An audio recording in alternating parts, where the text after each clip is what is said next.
We're always hearing about these modern philosophies for success, this idea that our thoughts can literally shape our reality. But what if I told you that idea isn't new at all, that it's actually ancient?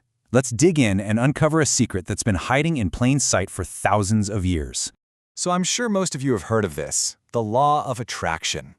The basic idea is that everything, including our thoughts, is pure energy, and like energy, attracts like energy. The promise, and it's a big one, is that if you can just master your thoughts, you can completely transform your health, your finances, and even your relationships. It's captivated millions for a reason. And its modern history is pretty easy to trace. You see the term itself first show up in the late 1800s. Then bam, 1937, Napoleon Hill drops Think and Grow Rich, which basically becomes the handbook for this stuff. And then, of course, in 2006, The Secret comes out and just explodes, making it a worldwide phenomenon. But here's the catch. Where did people like Napoleon Hill get these ideas in the first place? Did they just invent them out of thin air? Or were they tapping into a stream of knowledge that goes way, way deeper into our past? And that right there is the question we're going after today. Because that timeline we just looked at, that's just the tip of the iceberg. To find the real source, we've got to go back. I'm not talking about 100 years, I'm talking about thousands. And this is our biggest clue. It's a quote from a mysterious little book from 1908 called the Kybalion. It says it flat out. These core fundamental teachings didn't start in modern America. They came from ancient Egypt. This is where the story gets really interesting. And right at the heart of it all is this legendary figure. The Greeks knew him as Hermes Trismegistus, which means the thrice greatest. But to the ancient Egyptians, he was the god Thoth, the god of wisdom, writing, all of it. They called him the Master of Masters. He was the OG, the one who first wrote down these universal laws. So Thoth's wisdom was boiled down into these 7 core ideas, the Hermetic principles. You've got mentalism, correspondence, vibration, polarity, rhythm, cause and effect, and gender. These 7 principles, they are the blueprint for everything that came later. All right, so let's do it. Let's put these ancient ideas right next to the modern teachings from Napoleon Hill. I think you're going to be shocked at how direct the connection really is. Okay, first up, the principle of mentalism. The ancient text says the all is mind, the universe is mental. Basically, everything that exists is part of one great universal consciousness. Now, check out Napoleon Hill. He says our brains become magnetized by our dominant thoughts, pulling in the people and circumstances that match them. It's the exact same concept. Your reality starts inside your head. And that leads right into the principle of vibration, which says nothing is static, everything is moving, everything vibrates. Now look at Hill. He's talking about a cosmic mass of eternal forces of vibration and how our minds attract the vibrations that match our mental state. You see it, right? It's a one-to-one match. Now, the principle of polarity is wild.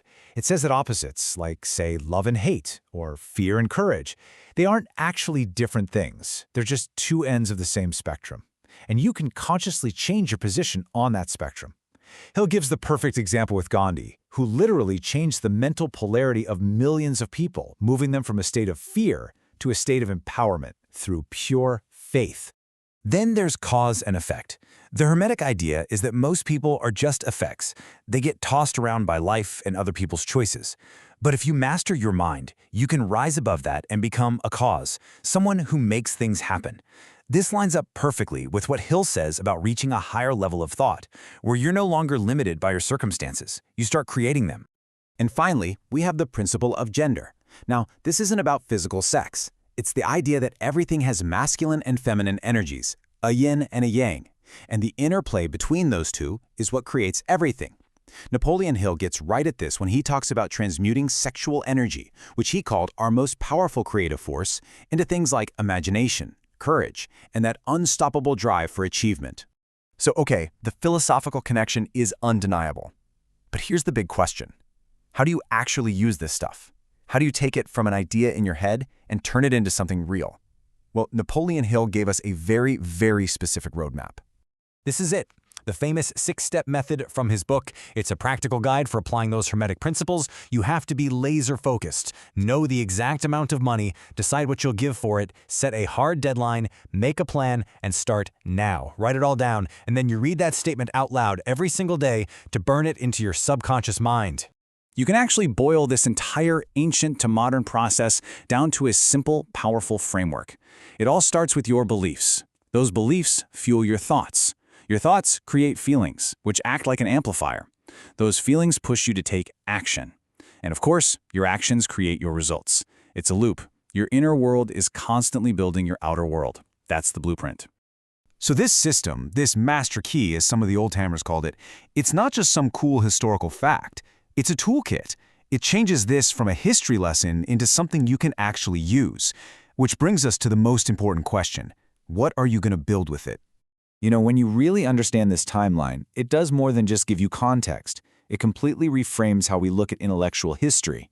And it makes you ask a really big question about where some of the world's most powerful ideas really came from. And that leads to an even deeper question. If these core principles of self-empowerment came out of Africa, why isn't that common knowledge? The sources we're drawing from here actually suggest that this might not be an accident. They ask us to think about whether this history and the personal power that comes with it has been intentionally kept in the shadows. But listen, no matter the history, no matter what's been hidden or forgotten, these principles have made their way to you, right now. The ancient masters use them. The modern gurus use them. They all use them to build their own reality. So after tracing this knowledge across thousands of years, there's really only one question left that matters. What is stopping you?